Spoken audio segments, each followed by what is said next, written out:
Sadika Parveen poppy, যিনি poppy নামে পরিচিত, বাংলাদেশী চলচ্চিত্র অভিনেতা ও মডেল।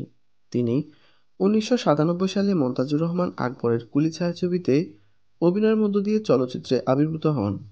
বাংলাদেশের চলচ্চিত্র ইতিহাসে অন্যতম আবেদনময় এই অভিনেত্রী এ পর্যন্ত মেঘের কোলে রোদ, কি জাদু করিলা, গঙ্গা যাত্রা ছায়াছবিতে অভিনয় করে শ্রেষ্ঠ অভিনেতা হিসেবে 3বার জাতীয় চলচ্চিত্র পুরস্কারে ভূষিত হয়েছেন।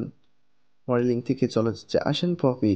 লাক্স আনন্দ বিচিত্রা সুন্দরী প্রতিযোগিতায় চ্যাম্পিয়ন হয়ে পরিচিতি লাভ করেন পপি।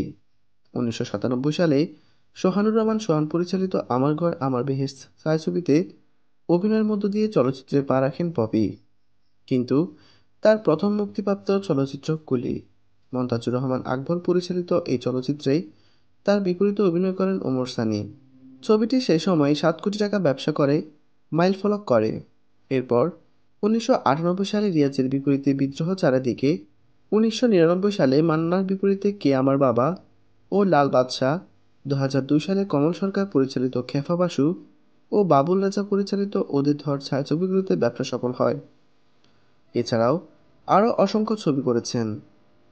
চলচ্চিত্রে অভিনয়ের পাশাপাশি তিনি টেলিভিশনের নাটকে ও টেলিফিল্মে অভিনয় করেছেন। ইদানিং চলচ্চিত্র সমিতির সাধারণ সম্পাদক জাহিদ খানের সাথে ঝামেলা হওয়ার কারণে সব থরের বিড়াল এখন বের হয়ে আসছে। খুব গুঞ্জন শোনা যাচ্ছে জাহিদ খান ও পপি তারা দুজনে স্বামী স্ত্রী। আমাদের আজকের ভিডিওতে এটাই প্রমাণ করার চেষ্টা করব যে তারা সত্যি স্বামী স্ত্রী কিনা। দর্শক, পুরো ভিডিওটি দেখুন, আশা করি এমন কিছু তথ্য ও ছবি দেখতে পাবেন যেটা আগে কখনো দেখেননি। তো চলুন শুরু করা যাক। 2015 সালের 31st নাইট থেকে তাদের দুজনের কাছে আসা শুরু। আপনি ছবিটি ভালো করে দেখুন। দেখা যাচ্ছে তারা খুব এনজয় করছিল। তারপর তারা হেঁটেছে অনেক দূর, তারা অনেক জায়গায় ঘুরতে গিয়েছে। এই যে ছবিটি দেখতে পাচ্ছেন, এটি খুলনায় তোলা। আমাকে বলুন তো, তাদের মধ্যে কী ধরনের সম্পর্ক থাকলে তারা নির্জনে খুলনায় ঘুরতে যায়। আর এই ছবিটি তাদের কোনো শুটিংয়ের ছবি নয়, এটি তাদের হ্যাং আউটের ছবি। আপনারা আরও অবাক হয়ে যাবেন পরবর্তী ছবিগুলো দেখে। এই যে বেডটি দেখতে পাচ্ছেন, জাহিদের বাসার এই বেডে জাহিদ ও পপির বাসর হয়েছে এবং রাত্রি যাপন করে। আমি জানি এত কিছু দেখানোর পরও আপনাদের অনেকেরই বিশ্বাস হচ্ছে না। ব্যাপার না, এখন যা দেখব তাতে আপনি বিশ্বাস করতে বাধ্য হবেন। এই যে ছবিটি দেখতে পাচ্ছেন, সেটি জাহিদ ও পপির বিবাহিত জীবনের 10 মাস হওয়া উপলক্ষে উদযাপনের জন্য আনা কেক। এখানে স্পষ্টত বোঝা যাচ্ছে জাহিদ প্লাস পপি লেখা আছে। এতক্ষণ তো দেখলেন তাদের কেক কেটে বিবাহবার্ষিকী উদযাপনের কেকের ছবি। এখন দেখাবো কেক কাটার ছবি। ছবিটিতে স্পষ্ট বোঝা যাচ্ছে তারা দুজনে সন্ধ্যায় তাদের বিবাহবার্ষিকীর কেক কাটছেন এবং ছবিটি তুলেছিল তার বাসার কাজের মেয়েটি। এখন বলেন, তাদের মধ্যে কী ধরনের সম্পর্ক থাকলে তারা সন্ধ্যায় কেক কাটেন? এটা আপনাদের কাছে আমার প্রশ্ন। আর এই ছবিটি দেখা যাচ্ছে জাহিদ খান তার বাবার কবর জিয়ারত করছেন এবং পপি পিছনে দাঁড়িয়ে রয়েছেন। আর কিছু লাগে না মনে হয় তাদের দুজনের সম্পর্কের ধারণাটা নির্ধারণ করতে।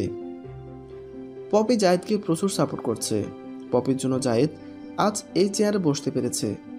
পপি ওমর সানি ও মৌসুমীর বিরুদ্ধে গিয়ে সবাইকে বুঝিয়েছে জাহিদকে ভোট দেওয়ার জন্য। পপির সাথে সবার ভালো বোঝাপড়া থাকায় সবাই জাহিদকে ভোট দিয়েছে। জাহিদও তার ক্ষমতার জোরে পপিকে তার বাসা বানাতে সাহায্য করেছে। জাহিদ খান পপিকে অনেক অত্যাচার করত। পপির খুব কাছের মানুষরা জানে পপির বাম হাতে মারার দাগ। এমনকি পপির পাসপোর্টও জাহিদ খান জব্দ করে রেখেছে। পপি আর সইতে না পেরে এখন মুখ খুলছে, তাই জাহিদ খান তাকে শিল্পী সমিতি থেকে কেন বাদ দেওয়া হবে না জানতে চেয়ে আইনি নোটিশ পাঠিয়েছে। দর্শক, কি বুঝলেন? আপনার কাছে কি মনে হয় জাহিদ খান ও পপির মধ্যে বৈবাহিক সম্পর্ক আছে? আপনার মতামত অবশ্যই কমেন্ট করে জানাবেন। আজ এই পর্যন্তই। আমাদের ভিডিওটি ভালো লাগলে অবশ্যই লাইক দিবেন। আর এখনও সাবস্ক্রাইব না করে থাকলে এখনই সাবস্ক্রাইব করে ফেলুন। আর পাশে থাকা বেল বাটনে চাপ দিতে ভুলবেন না। আল্লাহ হাফেজ।